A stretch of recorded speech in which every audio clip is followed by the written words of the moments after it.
Hello everyone, एक बार फिर से स्वागत है हमारे YouTube channel Shri classes Jodhpur में। और आज की अपनी इस डेली करंट अफेयर क्लास में आगे चलने से पहले जो कल की क्लास में पूछा गया क्वेश्चन था उसका आंसर देखते हैं। तो कल की क्लास में पूछा गया क्वेश्चन था कि पाई सैनिक दिवस यह कब मनाया जाता है। तो पाई सैनिक दिवस यह मनाया जाता है 22 जुलाई को, अर्थात 7वें महीने की 22 तारीख को मनाया जाता है। अब देखिए कि पाई का मान होता है 22/7, तो 7वें महीने की 22 तारीख को अर्थात 22 जुलाई को पाई सैनिक दिवस मनाया जाता है। इसी प्रकार दूसरा होता है पाई दिवस, ये तो था पाई सैनिक दिवस और ये होता है पाई दिवस। तो पाई का दूसरा मान होता है 3.14 दूसरा मान होता है। इस कारण तीसरे महीने की 14 तारीख को पाई दिवस मनाया जाता है, अर्थात 14 मार्च को पाई दिवस मनाया जाता है। ये थे कल के क्वेश्चन का आंसर। अब बात करें आज के अपने पहले क्वेश्चन की।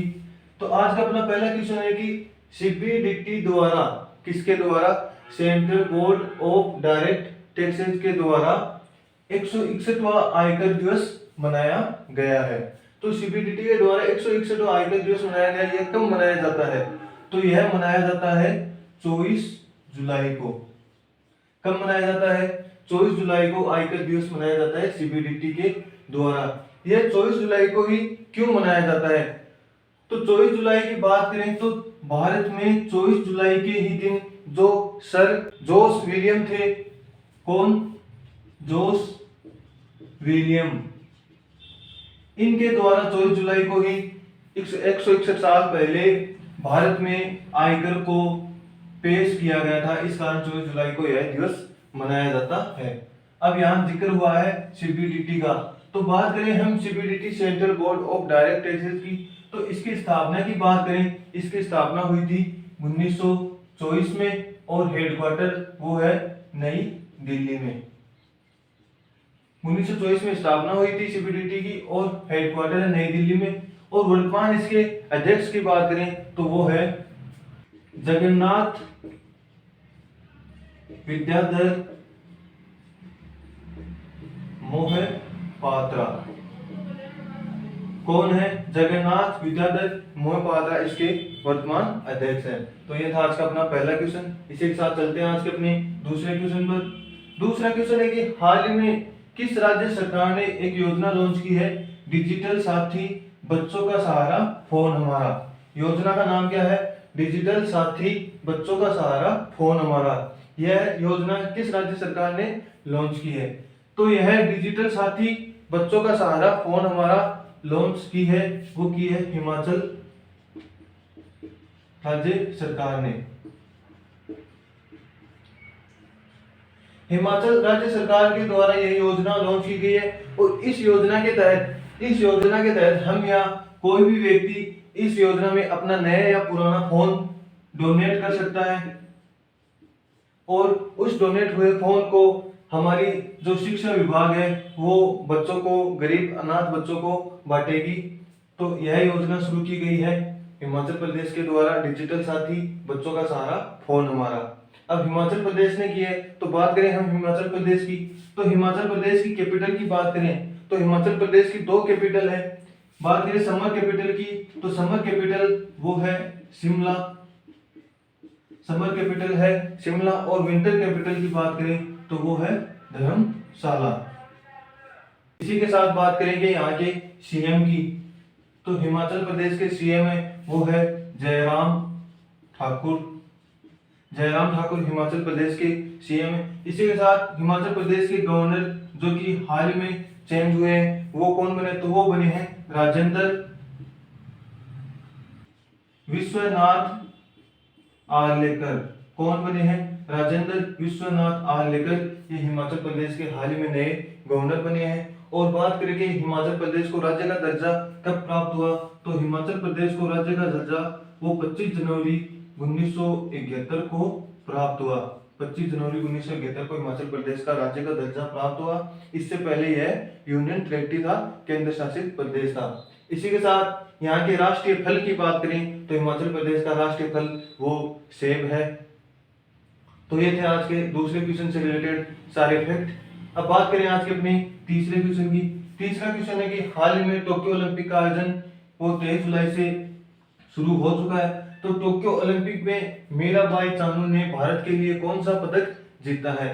तो टोक्यो ओलंपिक में मीराबाई चानू ने भारत के लिए जीता है, वो जीता है रजत पदक या सिल्वर मेडल जीता है, जो कि ओलंपिक में भारत का पहला पदक भी है। 2021 के ओलंपिक में भारत का पहला पदक है, अर्थात रजत पदक से भारत ने इसमें खाता खोला है। यह मीराबाई चानू ने 49 केजी की कैटेगरी में 202 केजी वजन उठाकर यह पदक अपने नाम किया है। अब यह रजत पदक तो मीराबाई चानू ने जीता है, तो गोल्ड पदक वह किसने जीता है? तो गोल्ड मेडल वो जीता है चीन के द्वारा। चीन की वेटलिफ्टर है होउ जी हुई। होउ जी हुई के द्वारा यह गोल्ड मेडल जीता गया है इस कैटेगरी में, और इन्होंने वजन उठाया, वो उठाया 210 केजी का वजन उठाया है टोक्यो ओलंपिक में। तो ये था आज का अपना तीसरा क्वेश्चन। अब बात करें आज के अपने चौथे क्वेश्चन की। चौथा क्वेश्चन है कि हाल ही में भारत की सबसे उम्रदराज छात्रा, भारत की सबसे उम्रदराज छात्रा जिनका नाम है भागीरथी अम्मा का निधन हाल ही में हुआ है। तो वह किस राज्य के संबंध रखती थी? भागीरथी अम्मा। अब भागीरथी अम्मा है जो कि सबसे उम्रदराज छात्रा थी, इनका हाल ही में निधन हुआ है। यह संबंध रखती थी केरल राज्य से। किससे? केरल राज्य से। अब इनको सबसे उम्रदराज छात्रा क्यों कहा जाता है? तो इनको सबसे उम्रदराज छात्रा इसलिए कहा जाता है कि केरल राज्य के द्वारा 2019 में एक योजना शुरू की गई थी, केरल राज्य साक्षरता मिशन। कौन सी योजना? केरल राज्य साक्षरता मिशन।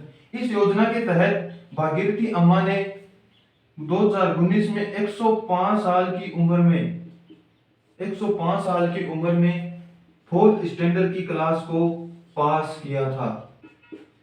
इस कारण इन्हें सबसे उम्रदराज छात्रा कहा जाता है, और अभी हाल ही में इनका 107 साल की उम्र में निधन हो गया है, जो कि केरल राज्य से बिलोंग करती थी।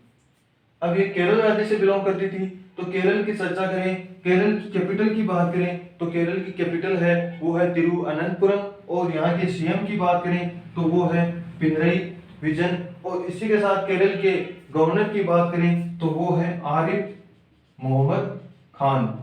आरिफ मोहम्मद यहाँ के केरल के गवर्नर है, और इन्हीं के द्वारा एक योजना शुरू की गई थी, वन स्कूल योजना का नाम है वन स्कूल वन आईएएस। यह योजना आरिफ मोहम्मद के द्वारा शुरू की गई थी, जो कि केरल के गवर्नर है। इसी के साथ बात करेंगे केरल का राष्ट्रीय पशु क्या है? तो केरल का राष्ट्रीय पशु वो हाथी है। क्या है? हाथी है। एक अन्य योजना और है ब्रेक द चेन कार्टून अभियान। कौन सा? ब्रेक द चेन कार्टून अभियान। यह भी केरल के द्वारा ही शुरू किया गया था। तो ये थे चौथे क्वेश्चन से रिलेटेड सारे फैक्ट। अब बात करें आज के अपने पांचों क्वेश्चन की। पांचवा क्वेश्चन है, यह भी ओलंपिक से ही रिलेटेड है, कि आईओए इंडियन ओलंपिक एसोसिएशन के द्वारा टोक्यो ओलंपिक के प्रायोजक के रूप में किसे चुना गया है या किसके साथ भागीदारी की है आईओए ने? तो टोक्यो ओलंपिक के प्रायोजक के रूप में आईओए ने, इंडियन ओलंपिक एसोसिएशन ने भागीदारी की है, वो की है अडानी ग्रुप के साथ। यह भागीदारी की गई है आईओए के द्वारा।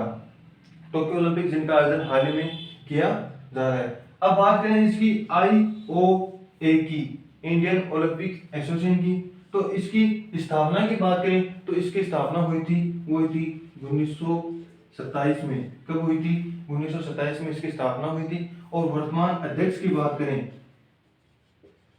तो इसके वर्तमान अध्यक्ष हैं नारायण रामचंद्रन। नारायण रामचंद्रन इसके वर्तमान अध्यक्ष हैं। तो ये था आज का अपना पांचवा क्वेश्चन। इसी के साथ अब बात करें आज के अपने 6 नंबर के क्वेश्चन की। तो आज का अपना छठवां क्वेश्चन वो है कि भारत की सबसे बड़ी लिथियम आयन बैटरी कहाँ स्थापित की जाएगी। तो 6 नंबर का क्वेश्चन है कि भारत की सबसे बड़ी लिथियम आयन बैटरी कहाँ स्थापित की जाएगी। तो ये अपना आज का 6 नंबर का क्वेश्चन है कि भारत की सबसे बड़ी लिथियम आयन बैटरी कहाँ स्थापित की जाएगी। तो भारत की सबसे बड़ी लिथियम आयन बैटरी यह नोएडा में स्थापित की जाएगी, ग्रेटर नोएडा में। कहाँ स्थापित की जाएगी भारत की सबसे बड़ी लिथियम आयन की बैटरी? ग्रेटर नोएडा में, जो कि यूपी में पड़ता है। तो ये था आज का अपना 6 नंबर का क्वेश्चन। अब बात करें आज के अपने अंतिम क्वेश्चन और 7वें क्वेश्चन की। तो आज का अपना अंतिम क्वेश्चन और 7वां क्वेश्चन वो इंपोर्टेंट क्वेश्चन है। तो वो क्या है? तो वो क्वेश्चन है कि हाल ही में जो 2021 की, 7वां क्वेश्चन है कि 2021 की top 10 handsome Asia handsome main list जारी की गई है। मतलब एशिया के टॉप 10 हैंडसम पुरुषों की लिस्ट जारी की गई है। तो इसमें शीर्ष स्थान पर कौन है? तो एशिया के टॉप 10 हैंडसम मैन की लिस्ट में पहले स्थान पर है, वो है हमारे भारत देश के एक्टर जिनका नाम है प्रभास। इमेज आप देख सकते हैं, जो कि एक्टर हैं, वो इसमें पहले स्थान पर है टॉप 10 में। बात करें कि इसमें दूसरे स्थान पर कौन है, तो दूसरे स्थान पर पाकिस्तान के इमरान अब्बास नकवी इसमें दूसरे स्थान पर, जिनकी इमेज भी आप देख सकते हैं। तो ये टॉप 10 एशिया हैंडसम पुरुषों की लिस्ट में पहले स्थान पर प्रभास है और दूसरे स्थान पर है इमरान अब्बास नकवी। तो ये था आज का अपना 7वां क्वेश्चन। उम्मीद करते हैं आपको हमारे ये वीडियो पसंद आया होगा। इसी के साथ आप बात करें आज के अपने क्वेश्चन ऑफ द डे की। तो आज का अपना क्वेश्चन ऑफ द डे वो रहेगा आपके लिए कि वो है कि हाल ही में जो 3D printed, question of the है 3D प्रिंटेड स्टील ब्रिज। तो यह 3D प्रिंटेड स्टील ब्रिज कहाँ स्थापित किया गया है? इस क्वेश्चन का आंसर आप कमेंट बॉक्स में कमेंट करके बताएं। और हमारे इस चैनल पर आप नए हो तो चैनल को सब्सक्राइब करना न भूलें और हमारे चैनल को लाइक शेयर करना भी न भूलें। आज के लिए थैंक यू। मिलते हैं कल की अपनी नेक्स्ट क्लास में।